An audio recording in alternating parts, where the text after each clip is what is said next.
ওদের মূল উদ্দেশ্য ছিল সিন্ধুকের ভেতরে আমার ধন সম্পদ, বুঝতে পারছো?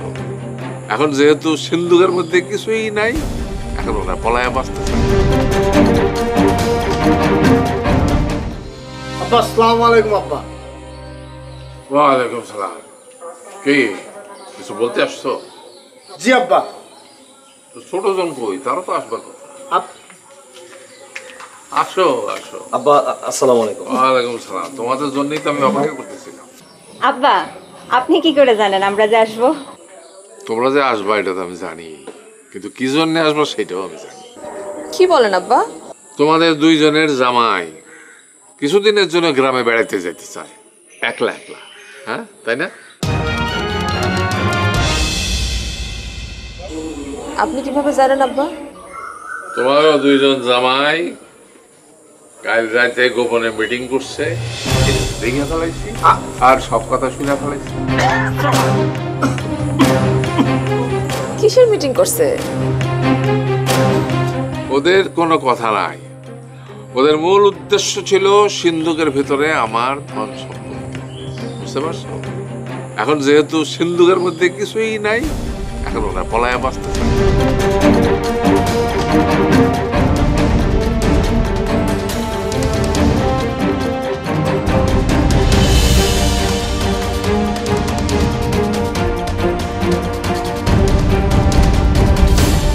চালাক, ধুরন্ধর, প্রতারক দুইজন।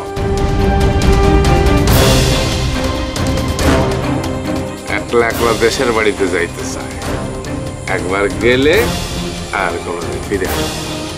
এইটাই তাদের এক নম্বরের প্ল্যান, বুঝতে পারছো? নিরীহ মানুষ। কি কথা নেই কেন?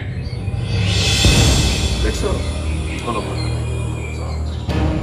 কি আব্বা কি জিজ্ঞেস করে কথা কও না কেন?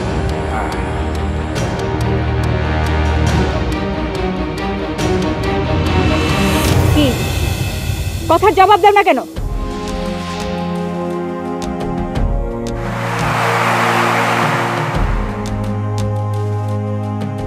কথা বলতেছো না কিসের জন্য? তোমরা কি দুজন দুজনের চেনো?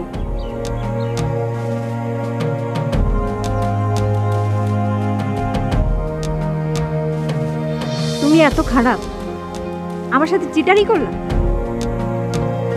তোমার দেখা তো ভদ্রলোক মনে হয়, আসলে তুমি একটা ভদ্রবেশের শয়তান।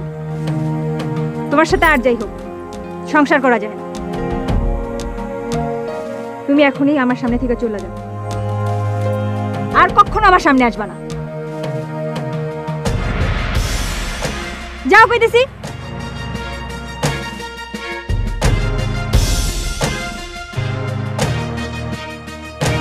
আমি কিভাবে তোমার মতো একটা মানুষকে বিশ্বাস করেছিলাম বলো তো?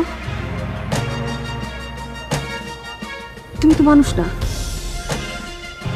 তুমি তো পশুর চেয়েও খারাপ। পশু তুমি। আমি তোমাকে আর দেখতে চাই না, আমি তোমাকে আর দেখতে চাই না। তুমি আমার জীবন থেকে যত তাড়াতাড়ি সম্ভব বের হয়ে যাও। তুমি চলে যাও।